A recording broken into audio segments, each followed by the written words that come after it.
Okay, तो इस video में हम क्लास 11 का मैथ्स का चैप्टर 1 है हमारा सेट्स, इसको स्टार्ट कर रहे हैं। ठीक है, इसको डिटेल में समझेंगे। सबसे पहले देखो, मेरा पढ़ाने का तरीका अलग है, तो सबसे पहले मैं क्या करूँगा, इस चैप्टर में हमें क्या क्या चीज़ें सीखनी, कौन कौन से टॉपिक्स है। ठीक है, पहले हम उस पर बात करेंगे कि कौन से इस चैप्टर में टॉपिक्स है।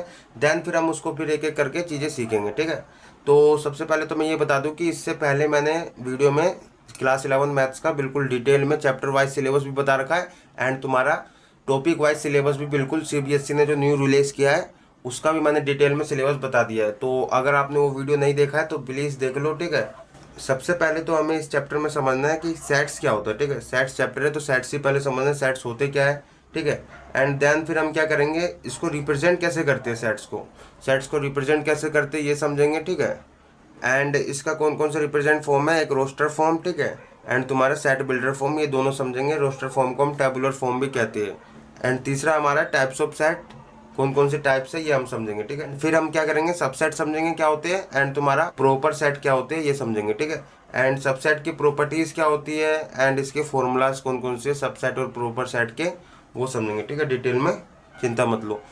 एंड 5 है हमारा पावर सेट क्या होता है, यूनिवर्सल सेट क्या होता है। देखो ये सिलेबस में भी है, तो मैं बता दूंगा आपको सिलेबस में क्या क्या चीज़ें हैं एंड क्या क्या चीज़ें हमें पढ़नी है, ये बता दूंगा। ये सारी चीज़ें सिलेबस में है। ठीक है, तो ये हमें समझना है पावर सेट क्या है और यूनिवर्सल सेट क्या है। उसके बाद हम समझेंगे इंटरवल, इंटरवल कैसे लगाते हैं हम। ठीक है, कौन कौन से इंटरवल होते हैं, open interval, closed interval, and तुम्हारा सेमी ओपन और सेमी क्लोज्ड इंटरवल। ठीक है, अभी थोड़ा बताया था। ओपन इंटरवल मतलब ऐसे इंटरवल लगाते हैं, क्लोज्ड इंटरवल का साइन ऐसे होता है। ठीक है, एंड तुम्हारा सेमी ओपन सेमी क्लोज मतलब सेमी ओपन सेमी क्लोज का ऐसे, एक ओपन और एक क्लोज। ठीक है, या फिर इसको आप ऐसे भी लिख सकते हो, ये तुम्हारा semi closed end semi open.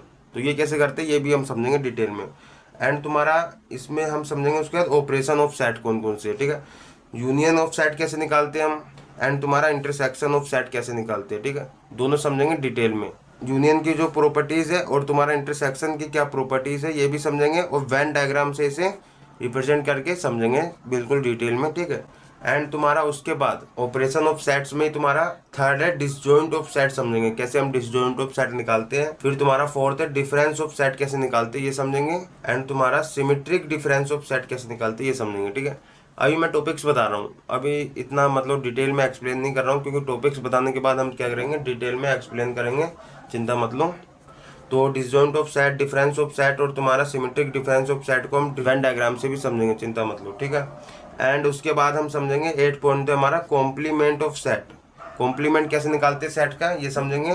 Complement का साइन क्या होता है, ये देखो, जैसे मेरा कोई ए सेट है। ठीक है, ए सेट का अगर मुझे कॉम्प्लीमेंट निकालना है तो इसके ऊपर ये साइन लग जाता है, तो हम इसको क्या कहते हैं, कॉम्प्लीमेंट ऑफ सेट। ठीक है, एंड उसके बाद प्रॉपर्टीज ऑफ कॉम्प्लीमेंट कौन कौन सी ये समझेंगे, एंड उसके बाद simple law of algebra of set का कौन कौन से, जैसे यूनियन हो गया, इंटरसेक्शन हो गया तुम्हारा। ठीक है, एंड तुम्हारा सिमेट्रिक डिफरेंस हो गया, डिफरेंस ऑफ सेट निकालना हो गया। ठीक है, डिसजॉइंट ऑफ सेट, इन सब का हम क्या करेंगे, कौन कौन से हमारे इनके लॉ है, सिंपल लॉ कौन कौन से। ठीक है, तो इसको भी डिटेल में समझेंगे कौन कौन से लॉ है, चिंता मत लो। एंड यहाँ तक तो तुम्हारा टॉपिक है जो सिलेबस में आ रहा है।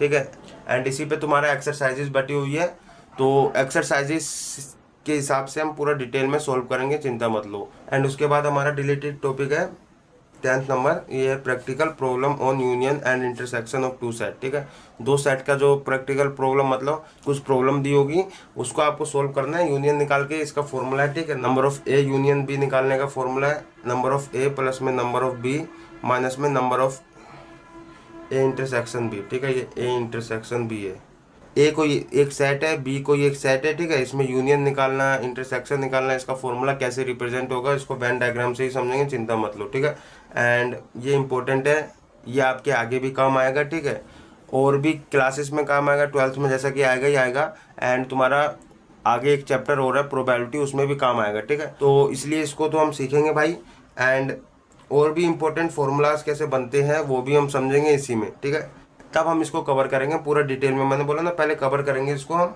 सारा डिटेल में कवर करेंगे। तो जो भी रिलेटेड टॉपिक है छोटे मोटे जो कि इम्पोर्टेंट मुझे लगेंगे, ठीक है, जो कि इम्पोर्टेंट है भी, तो उसको भी हम डिटेल में समझेंगे। ठीक है, एंड उसके बाद हमारा है स्टार्टिंग में सब कुछ समझेंगे, मैंने लिख दिया हूँ कि स्टार्टिंग में क्या हमें सब कुछ समझना है जो आगे इम्पोर्टेंट होंगे हमारे लिए। उसको हम क्या करेंगे, डिटेल में सब कुछ पहले समझेंगे, ठीक है। एनसीईआरटी पूरी सोल्व करेंगे। ये जितने भी कॉन्सेप्ट है, जितने भी टॉपिक्स है, ये पूरा एनसीईआरटी पे बेस्ड है, मतलब एनसीईआरटी के एक्सरसाइजेस पे ये सारे टॉपिक्स बटे हुए हैं। तो टॉपिक्स भी सीखते रहेंगे, पहले टॉपिक सीखेंगे, फिर एनसीईआरटी सोल्व करेंगे, एक्सरसाइजेस सोल्व करेंगे उस टॉपिक पे, ठीक है। तो डिटेल में सब कुछ होगा। एंड अब जो नेक्स्ट वीडियो आएगी वो जो मैंने टॉपिक्स बताया हूँ, तो वही टॉपिक हम स्टार्ट करेंगे तो सीखेंगे, ठीक है। एनसीईआरटी स्टार्टिंग से सोल्व करेंगे एक्सरसाइजेस, ठीक है। तो थैंक यू एंड सब्सक्राइब कर देना, क्योंकि भाई आगे आने वाली वीडियो आपके लिए बहुत इंपॉर्टेंट होने वाली है।